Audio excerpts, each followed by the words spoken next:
네, 경제 시그널 시작하죠. 오랜만에 조규현 대표 모셨습니다. 안녕하세요. 네, 안녕하십니까. 대표님이 오셨다라는 거는 또 좋은 일일 수도 있는 것 같아요. 그렇죠? 맞아요. 되게 안 좋은 일이거나, 네. 그래도 좀 좋은 그쵸? 이슈거나. 근데 예. 요즘 사실 금에 대해서 관심이 살짝 멀어져 있다가 요즘에 문의하는 게 다를 것 같거든요. 어떠세요? 네, 맞아요. 실제로 이제 올해 1월부터 좀 급격한 조정이 있고 나서 그 지점쯤에서 계속 횡보를 하다 보니까 음. 사람들의 관심이 많이 떨어졌던 게 사실이에요. 저희 회사만 하더라도 거의 문의량이 뭐 한 적게는 4분의 1에서 많게는 10분의 1 정도까지 줄기도 했었는데 최근 들어서는 이제 금가격이 다시 회복세를 보이고 있거든요. 그래서 문의량도 많이 늘고 있고 이제 그다음에 제가 유튜브 운영하면서 댓글들도 네. 옛날에는 금 상승세가 꺾인 거냐 이런 질문이 음. 많았는데 요즘에는 이제 조정이 끝난 거냐라는 질문이 이렇게 좀 많이 바뀔 만큼 확실히 회복세가 되게 탄탄하게 수요를 견인하면서 올라가고 있다 이런 느낌이 들더라고요. 그럼 확실히 요때 더 오르기 전에 사야 되나 이런 질문들도 다시 나오고 있어요? 어때요? 네, 맞아요. 그런 질문이 지금 가장 많이 나올 텐데 음. 저는 어차피 사실 장기적으로 보다 보니까 지금 가격도 충분히 싸다라고 생각을 하기는 해요. 근데 많은 분들이 아무래도 좀 이렇게 가격이 올라가는 시기에 살 때는 또 이제 가격이 올라가면 또 이제 하락이 하기도 하고 이러면서 좀 이렇게 좀 어떤 조정이나 횡보를 겪어가면서 같이 올라가는데 지금 같은 지점이 가장 또 변동성이 커질 지점이고 해서 많이 힘들어 하실 수 있는 지점일 수는 있겠다라는 생각이 들거든요. 그럼에도 불구하고 또 장기적인 측면에서 볼 때는 여전히 저는 금이 싸다. 예, 그렇게 생각하고 있습니다. 이게 상대적으로 한동안 99만 원, 100만 원 장중엔 넘기도 해가지고 한돈에 네, 맞아요. 지금 오늘 날짜로 75만 원대더라고요. 맞습니다. 근데 이게 네. 굉장히 상대적으로 너무 내려간 느낌이라서 많이 오른다면 지금 사야 되나? 이런 생각도 드는데 다시 그런 가격으로 갈 수 있다는 여지 있으세요? 일단 여러 가지 조건들은 많이 갖춰져 있어요. 우리가 단순히 가격만 보면은 100만 원도 넘었던 때가 있었는데 지금은 70만 원대까지 이렇게 떨어지다 보니까 많이 하락했다라고 생각을 하지만 일단 첫 번째는 그 하락의 큰 요소 중에 하나가 환율이었다. 환율. 예, 원래는 그때는 1,550원도 넘었던 환율이 지금은 거의 1,400원대 초반, 요 정도 수준까지 떨어지다 보니까 유독 금가격이 더 많이 떨어지고 생각보다 회복을 아직 못했는데 라는 생각이 드시는 이유가 그래서 그런 거고요. 국제 시세를 기준으로 봤을 때는 이미 4,400달러도 넘어선 그런 수준이기 때문에 상당한 회복세를 보이고 있다. 이렇게 네. 볼 수가 있고 두 번째는 이제 이전에 금 가격이 그렇게 많이 올랐을 때는 우리가 한 돈당 100만 원, 막 120만 원 이렇게 불렀던 게 국내 금 가격 기준이었어요. 근데 그때도 제가 나와서 말씀드렸던 게 국내에는 이제 우리나라가 상업광산이 있는 것도 아니고 삼면은 바다로 막혀 있고 위에는 북한이 있다 보니까 금의 유출입이 자유롭지 않은 상황에서 갑자기 수요가 몰려버리면 김치 프리미엄이라고 하는 그러니까 웃돈을 줘야 되는 현상이 나타난다라고 말씀드렸던 거다 보니까 네. 유독 더 하락폭이 크게 보였던 거고 고점과의 거리가 멀어 보이는 건데 네. 근데 제가 1월부터 그 뒤에 이제 계속 거래량이 많이 줄었다고 했잖아요. 네. 그 기간 동안 사실 파신 분은 엄청 많았어요. 그래서 우리나라는 흔히 역김치 프리미엄이라고 하는 국제 시세보다도 우리나라의 금가격이 더 싸다 보니까 저와 같은 그런 이제 금거래소들은 이제 국내의 금을 사다가 해외로 다 수출을 계속 내보냈었거든요. 그러면은 우리나라에 있는 지금 금의 양이 계속 줄어서 이제는 제가 생각했을 땐 금의 양이 정말 많이 줄었다고 생각을 해요. 근데 이렇게 공급이 줄어 있는 상황에서 다시 예전과 같은 수요가 나온다라고 한다면 예전보다도 훨씬 더 큰 그런 좀 격렬한 상승이 나타나지 않을까라고 하는 그런 이제 기초들이 많이 마련돼 있다 보니까 지금은 가격적으로도 저렴하지만 회복세도 분명하고 그리고 나중에 가격이 상승했을 때의 포텐셜도 같이 갖고 있는 것 같다. 이렇게 정리될 수 있을 것 같아요. 그럼 이유를 한번 보자고요. 이 한 달 새 12%나 올랐는데 갑자기 상승하는 게 눈에 띄기 시작했거든요. 이유가 있어요? 일단 저는 요번에 상승세에서 조금 특이한 점 하나를 짚고 싶어요. 우리가 저번에 나왔을 때 아마 이런 말씀 드렸을 거예요. 이제 전쟁을 했는데 왜 금가격이 떨어지냐 이런 맞아요. 질문을 많이 네. 받았었거든요. 그때의 이유와 지금의 이유가 똑같은데 이상하게 그때는 가격이 떨어졌고 지금은 좀 오른다는 거죠. 최근에 이제 이란의 휴전이 이제 다시 네. 무마되는 그런 상황으로 가면서 뭔가 이제 지정학적 문제가 다시 커질 수 있다라는 우려와 함께 유가도 급등을 했는데 이상하게 금 가격은 이전 같았으면 떨어져야 됐지만 그쵸. 지금 또 다시 오르는 분위기. 이런 게 왜 생겼느냐를 이제 그때도 설명드렸지만 지금 다시 와서 한번 더 설명을 드리자라고 한다면 사람들이 생각하는 건 전쟁, 인플레이션 이런 것보다도 그것 때문에 금리 인상을 할 거냐 말 거냐 이 두려움이 훨씬 더 큰 거거든요. 결국 금리군요. 네, 결국엔 금리입니다. 근데 최근에 이제 발표됐던 지표들을 보면은 예를 들면 뭐 고용 지표 같은 그쵸. 경우에도 비농업 고용 지수도 조금 안 좋게 나오고 그다음에 7월에 발표됐던 이제 CPI 같은 경우에도 생각보다는 꽤 괜찮은 수준이었거든요. 그렇다 보니까 요번에 이제 지정학적 문제 때문에 약간 인플레이션이 다시 좀 오른다고 하더라도 네. 고용이 이렇게 안 좋은데 설마 금리 인상할 수 있겠어라는 그 정도의 기대감은 있는 거죠. 그래서 오히려 경제는 안 좋은데 인플레이션이 높아진다? 이거는 이제 일종의 스태그플레이션으로 연결될 수 있는 그런 상황이다 보니까 네. 그 모든 경제 상황 중에서 이제 스태그플레이션, 경기는 침체되는데 물가는 상승하는 이런 상황에서 가장 빛났던 자산이 바로 금이었거든요. 그래서 지금은 유독 인플레이션에 대한 우려가 다시 생긴다고 하더라도 지정학적 문제가 생긴다고 하더라도 금 가격이 가끔 이렇게 또 튀어주는 모습이 보여주는 게 이러한 흐름 때문이다. 이렇게 이해하시면 될 것 같아요. 그럼 지금 남은 하반기 아니면 뭐 짧게는 이 몇 달 동안은 금리 오르지 않는다라는 우려가 조금 잠재워졌잖아요. 이게 결국에는 지속적인 땔감이 될 수밖에 없는 분위기인가요? 저는 사실은 금리를 차라리 인상하는 게 금에 좀 더 도움이 된다고 생각을 왜요? 하는 편이긴 하거든요. 이게 오. 왜 그러냐면 제가 앞서 말씀드린 것처럼 사람들이 우려하는 건 금리 인상인데 실제로 과거에 한 200년치 정도의 미국 금리 데이터를 가지고 올 수 있거든요. 네. 요거를 이제 금 가격과 겹쳐서 비교해 보면 어떤 모습이 나오냐면 우리 생각에는 뭐 금이 이자나 배당을 주는 것도 아닌데 금리 올라가면 금의 매력도가 떨어지는 게 아니냐라는 이러한 그 경제학적 관점들을 많이 배웠을 거고 네. 누구나 그렇게 생각을 하는데 실제로 데이터로 검증을 해보면 금의 호황기는 거의 금리 인상기였다라는 걸 알 수가 있어요. 이게 왜 그러냐면 우리는 우려를 하죠. 네. 금리 인상하면 달러가 강해지고 이자나 배당을 주지 않는 금은 좀 더 매력도가 떨어진다. 그렇죠. 그렇게 배웠지만 사실은 금리 인상을 하는 그 본질적인 이유를 생각해 본다라고 한다면 금리 인상은 물가가 너무 많이 오를 거라고 생각하니까 금리 인상을 하는 거거든요. 네. 그래서 사실은 실제로 금리 인상이 진행되고 나면 시장 참여자들의 생각이 확 바뀝니다.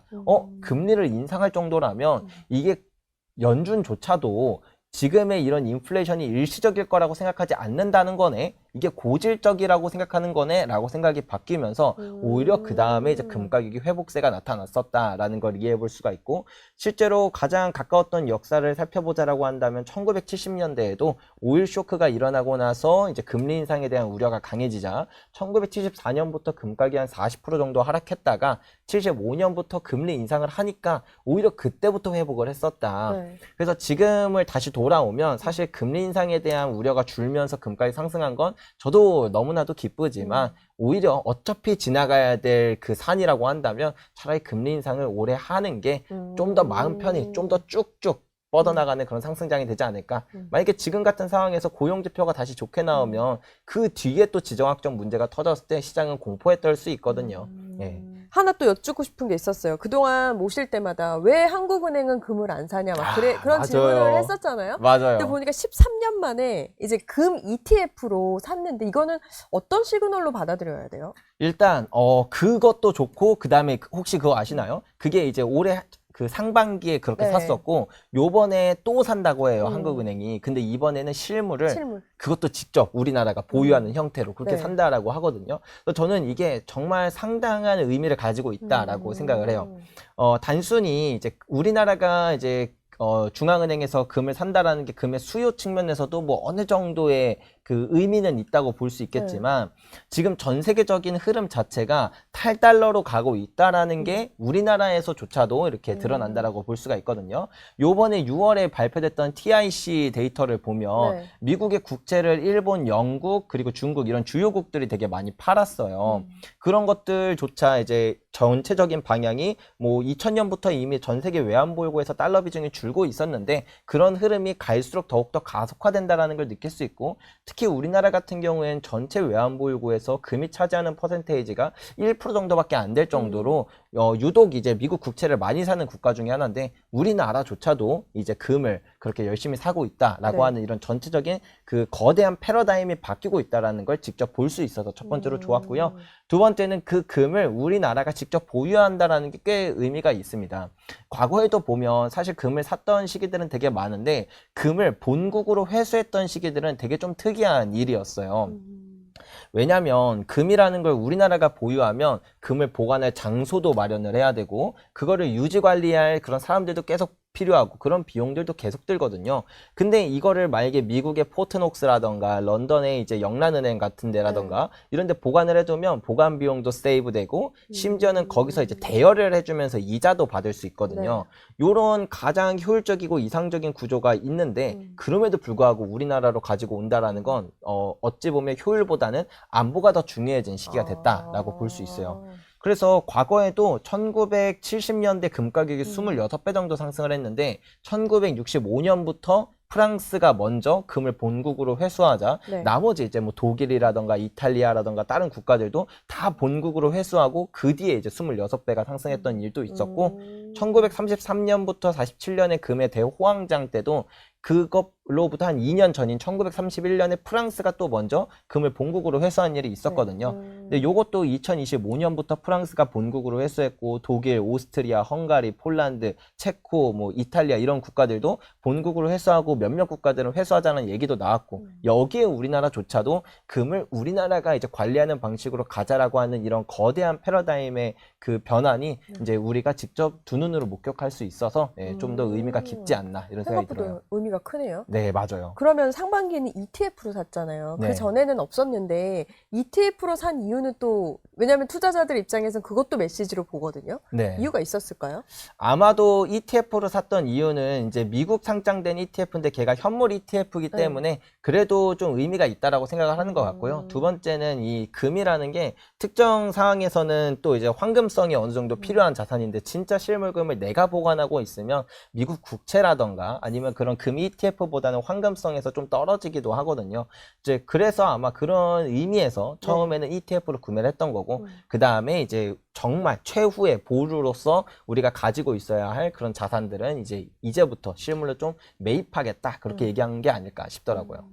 이게 금이 워낙 오랜만에 샀었기 때문에 의견이 분분한 것 같아요. 사실 이제 중앙은행이 샀다고 개인 투자자들도 따라 사는 건 위험하다라는 의견이 있는 반면에 한국은행이 사는 거 보니까 저가를 찍은 것 같은데 이제 사면 되나 오르려나 이런 의견이 있는데 어떻게 생각하세요? 일단 한국은행이 산다고 따라 사는 게 좋은 전략이냐라고 하면 이 전에 한국은행이 샀을 때가 2010년, 11년, 12년 이렇게 3년 동안 샀거든요. 그 3년을 이제 금 가격 차트 그래프로 보면 정확히 최고점 3년 동안 샀어요.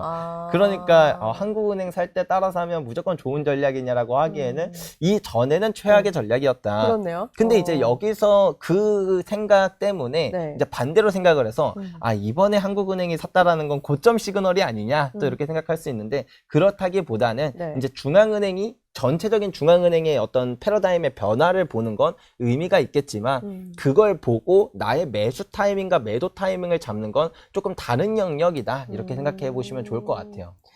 보면 전 세계 금 ETF로 자금이 몰리는데 또 예를 들어 이상하게 미국 중심으로는 북미 금 ETF는 또 빠져나가고 있거든요. 이게 근데 이제 서방의 자금이 복귀되는 시점 언제로 좀 보고 계시는 거세요?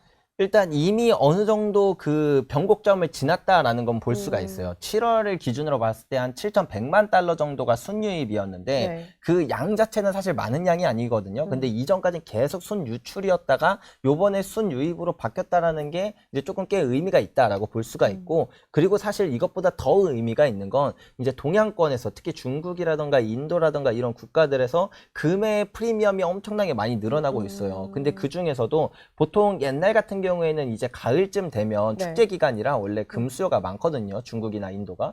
그때는 약간 소형 한 1온스에서 10온스 사이에 제품들이 가장 거래량이 많았는데 지금은 거의 100온스 정도 아니면은 이제 거의 1kg 단위 이 정도 금의 거래량이 갑자기 튀어오르기 시작했어요. 그거는 이제 좀 큰 손들의 매집이 시작됐다라고 보는데 그 정도를 살 수 있는 건 사실은 개인이라기보다는 거의 중앙은행이지 않을까 싶어서 그래서 네. 최근에 이제 나온 보고서들에서는 아무래도 중앙은행들의 매수세가 다시 시작된 게 아니냐라는 얘기가 많이 나오고 실제로 올해 1분기 때 244톤, 올해 2분기 때 289톤을 샀는데 네. 이게 얼마나 많이 산 거냐면 과거 10년 동안의 매수세 총량이 한 평균적으로 500톤 정도 되거든요. 근데 지금은 그 1년 동안 사는 500톤보다 더 많은 양을 2분기 만에 살 정도로 어마어마하게 가파른 속도로 샀다라는 게 이미 밝혀졌고 네. 그 다음부터 이제 7월, 8월 이 두 개의 달도 보더라도 확실히 1kg나 아니면 100온스 단위의 금 골드바 거래량이 늘어나는 걸 봐서 중앙은행들의 매수세가 여전히 되게 강력한 게 아니냐라는 그런 이야기가 많이 나오는 것 같더라고요. 자, 지금부터 이제 투자자분들께서 가장 관심이 많으실 것 같은데, 워낙 우리가 높은 맛을 한번 봤고, 그 다음에 조정 기간이 꽤 길었어요. 네. 그 사이에 주식이 뜨거웠고, 그렇기 때문에 지금 조금 오를 때 관심이 폭발되고 있는데, 그러다 보니까 온스당 5,000달러 선까지 올라갈 수 있다는 낙관론도 나오거든요. 네. 어떻게 전망하세요? 사실 가능성이 아예 없는 건 아니라고 생각을 해요. 그리고 우리가 이전에 조정장을 살펴보면 네. 뭐 이런 상승장 중에 조정은 되게 많았거든요. 뭐 2000년대 상승장도 있고 1970년대, 1930년대, 뭐 1870년대 이렇게 상승장이 되게 다양한데 그때도 이제 이 정도의 조정은 늘 있었지만 네. 조정이 얼마나 갔는가를 보면 뭐 보통은 6개월에서 1년 안에 조정이 다 끝났거든요. 네. 근데 우리가 처음 조정이 시작된 시점을 보면 1월 30일부터 조정이 시작됐고 네. 지금 6개월도 지난 시점이라 그런 걸 기준으로 봤을 때 사실은 조정을 역사적인 조정기랑 비교했을 때 충분한 조정 기간은 지나긴 했다.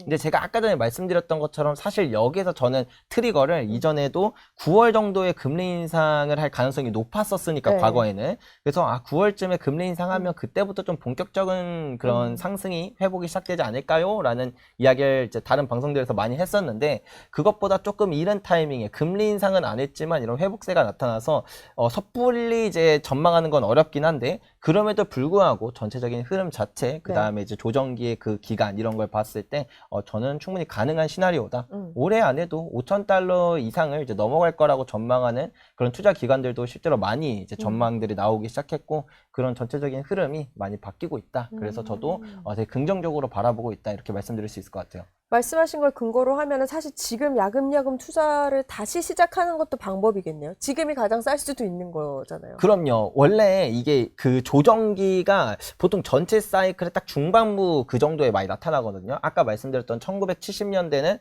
74년, 그러니까 70년부터 80년까지의 상승장 중에 74년에 있었고, 그 다음에 2002년부터 2011년의 상승장 중에서는 2008년에 있었고, 그 다음에 이제 1933년부터 1947년의 상승장에서는 1941년에 있었는데 이처럼 지금도 2019년부터 2030년 정도의 상승장의 딱 중반부쯤에 이 조정이 있었던 거예요. 근데 이 조정이 지나고 나서의 상승기가 좀 많이 드라마틱하거든요. 그렇기 때문에 우리는 이 뒤에 후반부의 그 격렬한 상승장을 미리 대비한다라고 한다면 이제 나중에 그 상승장이 막상 시작했을 때는 너무 가파른 속도라 우리가 따라잡기 힘들 수 있으니 지금이 솔직히 뭐 바닥일지 무릎일지 그건 모르지만 지금부터 이제 천천히 모아나가면 꽤 그래도 의미 있는 그런 준비가 대비가 되지 않을까라고 생각하면서 실제로 저도 그냥 꾸준히 사는 걸 가장 이상적인 투자 방법이라고 생각을 해요.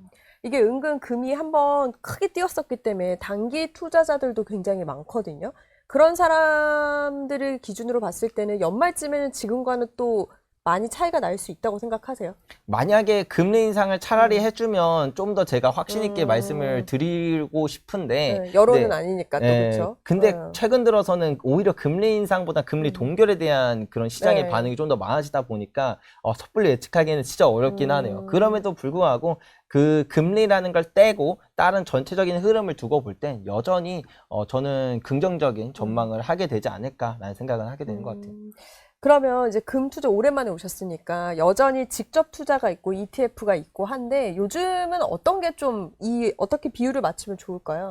지금 같은 경우에는 좀 어렵기는 해요. 제가 한 2주만 일찍 왔다라고 한다면 자신 있게 지금은 실물로 투자하는 게 되게 유리해요 라는 얘기를 드릴 텐데, 최근 들어서는 금도 회복하고 네. 그다음에 우리나라가 아까 말씀드렸던 것처럼 이전에 그렇게 사람들이 엄청 팔러 왔던 그 금들을 해외로 다 수출해 버렸어요. 네. 그래서 이제 김치 프리미엄이 원래는 역김치 프리미엄. 그러니까 우리나라 사람들이 실물을 사면 오히려 국제 시세보다 한 1, 2%라도 더 안전 마진을 갖고 시작할 정도로 네. 되게 매력적인 상황이었는데, 지금은 그게 어느 정도 많이 해소돼서 사실 지금은 상황에 따라 나누면 될 것 같아요. 뭐 마음 같아서는 제가 또 금거래소 하니까 무조건 실물 이렇게 말씀드리고 싶지만 그래도 이제 결국에는 내가 금을 투자하는 목적에 따라 다르거든요. 어떤 분들은 실물을 갖고 있으면 좀 도난이나 그다음 내가 잃어버릴 수도 있고 이런 게 좀 더 리스크라고 느끼는 사람들이 있다 보니까, 그런 분들의 경우에는 KRX 금시장 네. 혹은 이제 ETF 이 두 가지 방법으로 투자를 하시는 게 훨씬 효율적이고, 저처럼 좀 장기간으로 보유할 거고 네. 그다음에 실물 같은 경우에 시세 차익에 대한 세금도 없기 때문에 이런 부분들이 더 중요하다라고 하시는 분들이라면 실물 투자를 고려해 보시는 게 좋을 것 같아요. 그리고 장기 투자라면 나중에 또 금의 랠리가 네. 왔을 때 실물은 웃돈이 붙는 그런 현상들도 많이 나타나는데, 그런 것들은 또 우리나라만의 또 특성이고, 그런 것들을 가장 잘 이용할 수 있는 게 지금처럼 뭐 그렇게 김치 프리미엄이 크게 나타나지 않은 시기 때 실물을 차곡차곡 모아두는 것도 좋은 방법이라서 이렇게 나눠서 한번 생각해 보시면 좋을 것 같습니다. 그럼 마지막으로 이제 너무 오랜만에 금을 또 다시 관심을 갖다 보니까, 그럼 ETF랑 실물이랑 장단점이 뭐야? 그러니까 ETF는 어떻게, 이렇게 방법을 좀 궁금해 하시는 분들이 꽤 있거든요. 네. 한번 쫙 설명 좀 해주시겠어요? 네, 그냥 딱 세 가지를 나눠서 설명해 드릴게요. 가장 대표적으로 금 투자할 수 있는 방법이 금 ETF, KRX 금시장, 네. 그리고 실물, 요렇게 세 가지가 있거든요. 이 중에서 금 ETF와 KRX 금시장은 주식 어플로 쉽게 투자할 수 있는 거예요. ETF 같은 경우에 내가 그냥 증권 계좌만 있어도 이제 ETF, 금 ETF, 뭐 대표적인 ETF가 그런 얘기 하지 않고, 대표적인 금 ETF들이 되게 많으니까 우리나라에 상장된 것도 좋고 해외에 이제 미국에 상장된 것도 좋고, 이런 걸 투자하시는데 네. 가장 이제 간편하다라는 게 매력적인 것 같고요. 그 다음에 수수료도 한 0.7% 정도밖에 안 되기 때문에 되게 저렴하고요. 그리고 아무래도 ETF는 이제 좀 소액으로 투자할 수 있다는 것도 큰 장점인 것 같아요. KRX 금시장은 1g 단위로 투자해야 되니까 한 20만 원 정도. 실물 같은 경우에는 최소한 그래도 한 10돈 정도는 투자해야 효율성이 많이 나오니까 한 7, 800만 원 정도. 요 정도를 이제 투자하는 게 기본 사이즈인데, ETF는 적게는 몇천 원에서 뭐 많아도 한 몇만 원 정도면 투자할 수 있어서 ETF를 투자하시는 분들은 이렇게 소액 투자 그리고 간편함, 요런 것들을 가장 중요하게 생각하시는 분들이 ETF를 투자하시면 된다. 이렇게 말씀드릴 수 있을 것 같고, 증권 어플로 투자하시면 된다. 이렇게 말씀드릴 수 있을 것 같아요. 그리고 KRX 금시장도 마찬가지로 증권 어플로 쉽게 이제 사고 팔 수 있는데, KRX 금시장으로 투자를 할 경우에는 금 현물 계좌라는 걸 따로 만들어야 돼요. 근데 요즘엔 증권 어플에서 다 비대면 계좌 개설이 가능하기 때문에 앉은 자리에서 이제 그 KRX 그 금 현물 계좌를 만드시고, 그다음 메뉴에다가 금 현물 이런 식으로 검색하시면 금 투자를 할 수 있는 탭이 또 따로 하나 뜨거든요. 근데 거기서 이제 주식이랑 똑같이 호가창이 있고, 뭐 매수 버튼 누르면 매수되고 매도 버튼 누르면 매도돼요. 그렇게 투자할 수 있는데, 얘는 장점이라고 한다면 일단 수수료가 ETF보다도 더 저렴합니다. 한 그래요? 0.3% 정도. 차이 많이 나네요. 네, 그래서 되게 저렴하고, 그것보다 더 매력적인 건 ETF는 나중에 수익이 나면 수익의 15.4%를 세금을 내야 되거든요. 네. 근데 KRX 금시장은 수익이 얼마가 나든 세금이 없다. 네, 그래서 그 부분이 이제 가장 매력적으로 보여지는 부분이죠. 다만 앞서 말씀드린 것처럼 거래 단위가 1g 단위이기 때문에 한 20만 원 정도는 이제 기본 단위로 이제 투자를 해야 돼서 내가 좀 소액 투자로 해야 된다라고 한다면 ETF로, 그래도 좀 자금이 어느 정도 있다라고 한다면 KRX를 적극 이용해 보셔라. 이렇게 말씀드릴 수 있을 것 같아요. 그리고 마지막 방법이 이제 실물인데요. 네. 실물 같은 경우에는 일반적인 방법으로는 이제 뭐 금거래소나 금은방에서 살 때 세금도 부가세 10% 정도 내야 되고, 그다음에 살 때랑 팔 때 가격 차이도 좀 있어서 사자마자 15% 정도 손해를 본다라는 게 일반적인 상식이에요. 그래서 이렇게만 보면 사실은 실물 투자를 누가 해라고 생각을 하지만, 실물의 경우에는 이제 금을 투자하는 그 본질적인 이유를 보시는 분들이 이제 실물 투자를 가장 많이 한다. 5천 년의 시간 동안 수많은 통제, 전쟁, 뭐 어떤 위기 이런 상황에서도 가치를 잃지 않았던 네. 그런 투자 자산이거든요. 그래서 누구도 통제할 수 없기 때문에 가치가 있었던 자산이고, 그래서 미국이 통제하기도 하고 지금 전 세계가 불안한 이런 순간에 각국의 중앙은행들이 실물금을 사는 이유도 바로 요것 때문인데, 근데 그런 금을 누군가가 통제하에 있는 형태로 보관하는 건 그거는 금 투자에 좀 본질과 맞지 않지 않냐 라고 생각하는 게 저의 개인적인 의견이고, 그 다음에 또 실물 투자를 하시는 분들이 이런 부분을 많이 공감하셔서 실물 투자를 하신다. 그래서 나도 이제 나도 이제 금을 투자할 때 실물을 투자하냐 아니면 좀 더 효율을 중요시하냐, 네. 요걸 한번 고려해 보시고 생각을 해 보시면 좋을 것 같아요. 그래서 뭐 만약에 나도 실물 투자를 하겠다 라고 한다면 가까운 뭐 금거래소나 금은방이나 아니면 저희 회사나 이런 데 찾아주셔서 예, 이제 쉽게 네. 거래하시면 좋을 것 같습니다. 깨알 같은 홍보였습니다. 네. 진짜 마지막으로 투자자들은 아마 그게 궁금할 것 같아요. 대표님처럼 전문가들은 이 조정기에 어떻게 극복하고 어떻게 있는지 궁금할 것 같거든요. 사실 금뿐만 아니라 투자를 되게 오래 하신 분들은 다 비슷할 거라고 생각을 해요. 이게 조정기가 오면 그냥 딱 두 가지만 생각을 합니다. 첫 번째는 이게 단기적인 이슈인가 아니면 본질을 흔드는 건가, 이걸 먼저 보고요. 두 번째는 이제 그러면 난 어떻게 대응할 거냐, 요거예요. 만약에 본질을 흔드는 거라면 당연히 뭐 매도를 해야 될 수도 있어요. 진짜로 손절을 해야 될 수도 네. 있는 거고, 근데 만약에 단기적인 이슈라고 한다면 오히려 사람들은 공포에 떨고 있는 그 시기가 되게 큰 매수 기회로 작용을 하기도 하거든요. 그래서 만약에 내가 충분히 모아둔 현금이 있다라고 한다면 저는 그런 기회일 때 적극적으로 매수를 하고, 저도 현금 없을 때는 그냥 아예 사실은 신경을 잘 안 써요. 그럼 그 사이에 좀 그러셨어요? 상반기에도? 네, 맞아요. 그래서 그냥 어차피 장기적으로 보면 얘가 본질이 바뀐 것도 없고 오히려 본질은 더욱더 좋은 방향으로 가고 있거든요. 네. 그렇기 때문에 뭐 공급이 다시 늘어나는 것도 아니야. 공급은 여전히 타이트해. 거기다 탈달러는 더 가속화돼. 그리고 이제 인플레이션은 또 이제 불타오르는 그런 분위기야. 지정학적 문제도 더 커지고. 사실 장기적으로는 이게 금에 있어서 더 좋은 건데 단기적으로 금리 인상이라는 우려 때문이잖아요. 그리고 이제 이건 역사적 데이터로 봐도 금리 인상이 금에 안 좋았다는 데이터는 찾아보기 되게 어렵거든요.